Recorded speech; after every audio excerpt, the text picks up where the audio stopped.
सिर्फ खंजर ही नहीं आंखों में पानी चाहिए, सिर्फ खंजर ही नहीं आंखों में पानी चाहिए, ऐ खुदा दुश्मन भी मुझको खानदानी चाहिए। और आम आदमी पार्टी वालों, सिर्फ कब्रों की जमीनें देके मत बहलाइए, राजधानी दी थी हमने, राजधानी चाहिए। आने वाली 5 तारीख को आपको घरों से बाहर निकलना है और न सिर्फ कृष्णा नगर के मुस्तकबिल का फैसला करना है, बल्कि दिल्ली के भी मुस्तकबिल का फैसला करना है। मैं पहली बार आपके बीच में आया हूं। यहां बड़ी तादाद में नई नस्लें हैं, मेरी माएं बहनें हैं, बुजुर्ग हैं, और उन घरों तक भी मेरी आवाज पहुंच रही है जहां माएं बहनें मुझे सुन रही हैं। मैं आपका अपना हूं, आपका बेटा हूं, आपका भाई हूं। आपके लिए सड़क से संसद तक लड़ता रहता हूं, बोलता रहता हूं। मैं डरा नहीं, मैं झुका नहीं, कहीं छुप छुपा के खड़ा नहीं।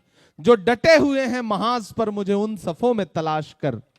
एक मुश्किल वक्त में जब आवाजों पर पाबंदी हो, सोचने पर पाबंदी हो, बोलने पर पाबंदी हो, अगर ऐसे वक्त में भी हाकिम की आंख से आंख मिला करके हम लोग बोल पा रहे हैं तो आपकी दुआओं के भरोसे बोल रहे हैं। मैं आज गुरचरण जी के लिए आपके सामने दामन फैला करके वोट मांगने आया हूं। साथियों, पिछले 10 साल से आपने एक साहब को मौका दिया और जब इस बार उन पे एलिगेशंस लगे, आपने सवाल पूछना शुरू किया, तो उन्होंने अपने बेटे को आपके बीच में उतार दिया। मुझे यहां आने पे पता चला कि उनके बेटे का नाम विकास है, तो मुझे लगा मोदी जी जो विकास लाने का दावा कर रहे थे, ये वही वाला विकास है। 10 साल में कुछ काम नहीं किया। मैं इन सड़कों पे चल के आ रहा हूं, सड़कों की हालत ऐसी है कि गड्ढे में सड़क है या सड़क में गड्ढा है, आप अंदाजा नहीं लगा सकते। कोई काम नहीं किया। इन सड़कों पर चलिए अगर पैदल भी, तो आपको ऐसे सफर करना पड़ेगा जैसे आप सफर कर रहे हो या आखिरी सफर कर रहे हो, पता ही नहीं लग सकता। ऐसे में साथियों, ये बदलाव का वक्त है। गुरचरण सिंह राजू जी को आप सारे लोग जानते हैं, आपके अपने हैं, आपके बीच में इन्होंने काम किया है, और ये पूरा इलेक्शन आपके ऊपर डिपेंड है। आप जिस तरफ चल पड़ेंगे, हवाएं उस तरफ चल पड़ेंगी, ये कहने के लिए आपके बीच में आया हूं। और मेरे अपने लोगों, मेरे अपने समाज के लोगों, में आपसे खुसूसी तौर पर एक बात कहना चाहता हूं। पिछले 10 साल में आपने झोली भर भर के आम आदमी पार्टी को वोट दिया, झोली भर भर के, नहीं मांगा तब भी दिया, और उसकी अहमियत यह हुई, उसका हश्र यह हुआ कि जब दिल्ली जल रही थी, दिल्ली दंगे में सुलग रही थी, तो इस सूबे का मुख्यमंत्री अपने घर में दुबक के बैठा हुआ था। जब आपको जरूरत पड़ी तब अरविंद केजरीवाल कहीं नजर नहीं आए। मुझे यहां खूरे जी के लोग बताएं कि जब संभल में लाशें बिछ रही थी तो कोई अरविंद केजरीवाल निकला अपने घर से? नहीं निकला। कौन निकला? राहुल गांधी चल करके वहां गए उन लाशों का हिसाब पूछने के लिए सरकार से। जब हाथरस में दलित बिटिया के साथ बलात्कार हुआ तो कोई अरविंद केजरीवाल निकला? कोई नरेंद्र मोदी निकले? नहीं निकले। कौन निकला? राहुल गांधी निकले, प्रियंका गांधी निकले, उस परिवार के पास पहुंचे। जब मणिपुर में बेटियों को बिना कपड़ों के परेड कराई जा रही थी, तब निकला कोई अरविंद केजरीवाल? नहीं निकला। निकले कोई नरेंद्र मोदी? नहीं निकले। कौन निकला? राहुल गांधी निकले, मणिपुर जाकर के लोगों को अपने सीने से लगाया, उनके आंसू पोंछने का काम किया। मैं आपके जमीर को झकझोरते हुए यह कहना चाहता हूं कि अगर दिल्ली में लगी हुई आग की लपटें बुझाने के लिए राहुल गांधी खड़ा है, अगर संभल में लाशों का हिसाब पूछने के लिए राहुल गांधी खड़ा है, अगर हाथरस में दलित बिटिया के लिए राहुल गांधी खड़ा है, अगर मणिपुर में बेटियों के लिए राहुल गांधी खड़ा है, अगर कन्याकुमारी से कश्मीर तक 4000 किलोमीटर पैदल चलता हुआ राहुल गांधी खड़ा है, तो फिर वोट अगर किसी बहुरूपिये को देंगे आप, तो फिर आप अपने जमीर के साथ नाइंसाफी करेंगे।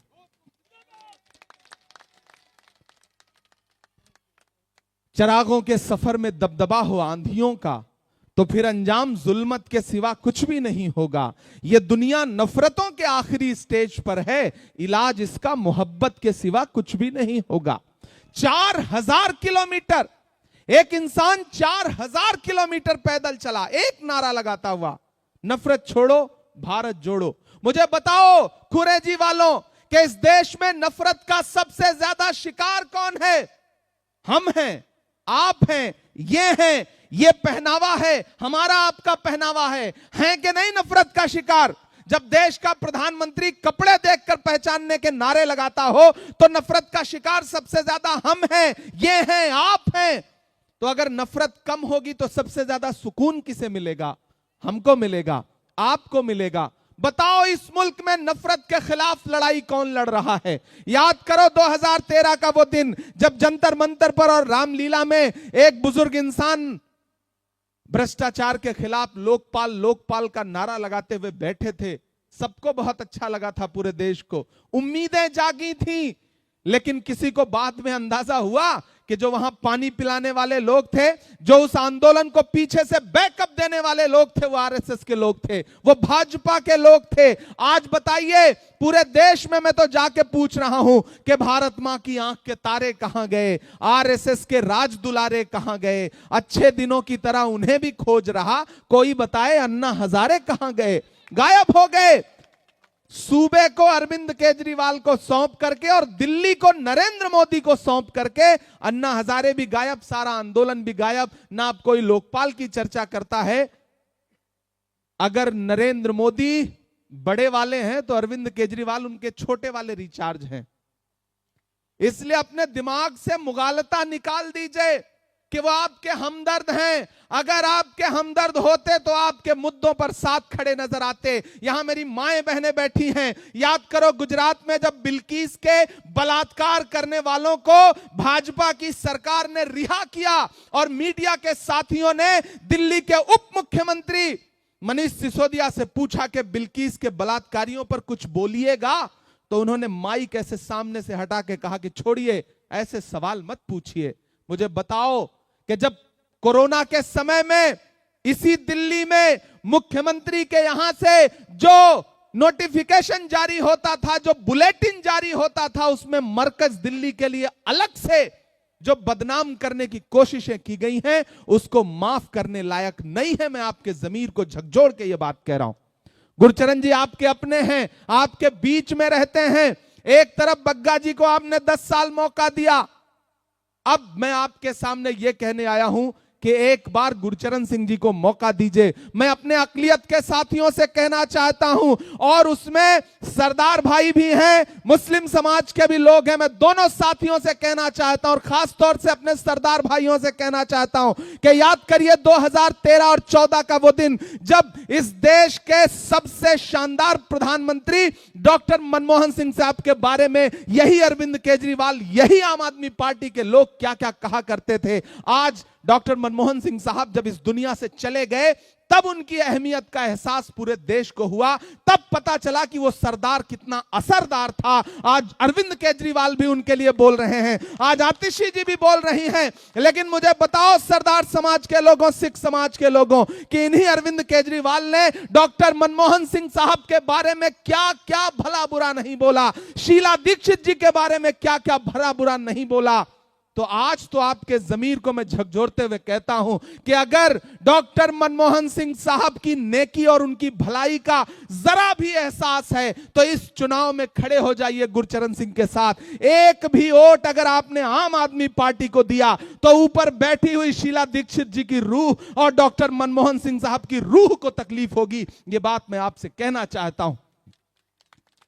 और साथियों, अब जब आम आदमी पार्टी के लोग आपके बीच में आए तो आप उनसे कहिएगा कि किसी भी मौलवी से या के साधु से न छूटेगा, मदारी के किसी करतब से, जादू से न छूटेगा। सफाई कर रहे हो तो जरा दामन की भी कर लो, हमारे खून का धब्बा है, झाड़ू से न छूटेगा।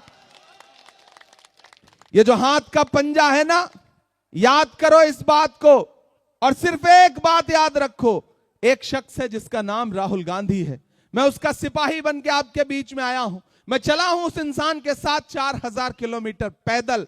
मैंने देखे हैं उसके पांव के छाले। मुझसे मीडिया के साथी कहते थे, इमरान साहब आप तो शायर हैं, आप राहुल गांधी के साथ चल रहे हैं, क्या कहेंगे? तब मैं कहता था कि जो हर जालिम से टकराएगी वो आंधी बनाऊंगा। नए अंग्रेज आए हैं, नया गांधी बनाऊंगा।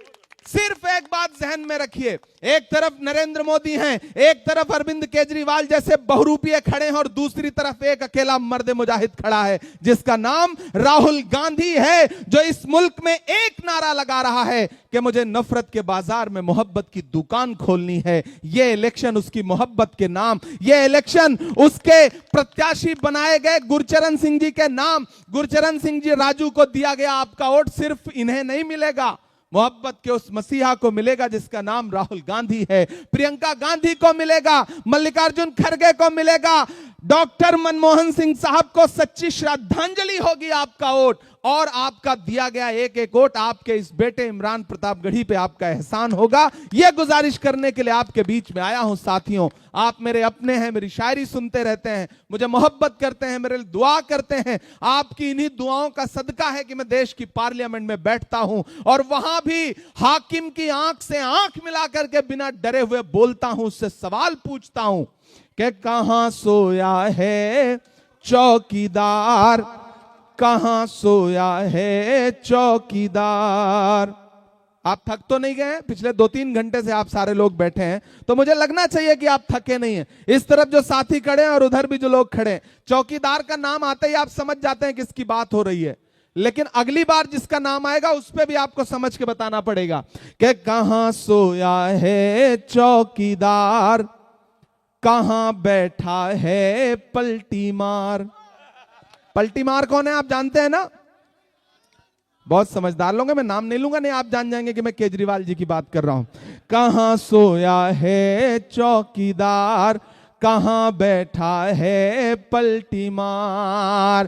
केजरीवाल ने कर डाला दिल्ली का बंटा धार, कहां बैठा है चौकीदार, कहां सोया है पलटी मार। एक ने चाय बेची, दूसरे ने शराब, दोनों में कंपटीशन चल रहा है कि चाय बेचने वाला पूरा भारत बेच रहा है, इसी काम में हासिल उसे महारत बेच रहा है कि रेल बिक गई, तेल बिक गया, बिका हवाई अड्डा, सब कुछ बिकता देख के खुश हैं अपने जेपी नड्डा। कि जनता महंगाई की मारी करती हाहाकार, कहां सोया है चौकीदार, कहां बैठा है पलटी मार। खुरेजी वालों, आखिर में एक बात आपसे कहता हूं, जहन नशीन कर लेना मेरी बात को, कि जब तक शेर अपनी कहानियां खुद लिखना नहीं सीखेंगे तब तक शिकारी अपनी कहानियों में खुद को महान बताते रहेंगे। ना हम सफर न किसी हम नशी से निकलेगा, हमारे पांव का कांटा हम ही से निकलेगा। वतन की रेत मुझे एड़ियां रगड़ने दे, मुझे यकीन है पानी यहीं से निकलेगा। आपके उन ओंठों की जो अहमियत खत्म हुई है उसे फिर से पैदा करिए। किसी फिल्म का एक डायलॉग है कि आग को पानी का डर बना रहना चाहिए, तो आम आदमी पार्टी को आपके वोटों की अहमियत का एहसास बना रहना चाहिए। ये इस इलेक्शन में दिखा दीजिए। भाई गुरचरण सिंह राजू जी को 5 तारीख को घर से बाहर निकलिए, अपना एक एक वोट दे के आइए, उठाइए अपना एक एक हाथ, मुझे यकीन दिलाइए कि आने वाली 5 तारीख को घरों से बाहर जाएंगे, इन्हें अपना एक एक वोट देंगे और कृष्णा नगर से एमएलए बना करके इन्हें असेंबली में पहुंचाएंगे। मैं आपसे वादा करता हूं कि इंशाअल्लाह 8 तारीख को रिजल्ट आएगा, ये विधायक बनेंगे तो फिर यहीं पर एक मंच लगेगा और मैं आपका शुक्रिया अदा करने के लिए आऊंगा और उस दिन जितनी शायरी आप चाहेंगे मैं आपको सुनाऊंगा, क्योंकि 2 सभाओं के लिए निकलना है। आगे अभी 2 सभाएं और मुझे नांगलोई जट पहुंचना है, बहुत दूर है, 2 घंटे का सफर है, तो इसलिए आप सबसे इजाजत लेता हूं। इंशाल्लाह चूंकि अजान का वक्त होने जा रहा ही दंगा दिया। आप खुरेजी वालों तैयार रहना। अजान शुरू हुई? नहीं, अभी नहीं शुरू हुई।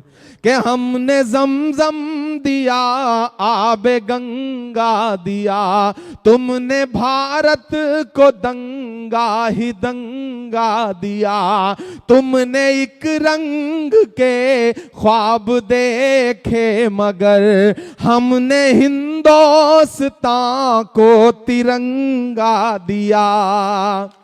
ये तिरंगा बदन पर लपेटे हुए एक दिन इस जमीन में उतर जाए।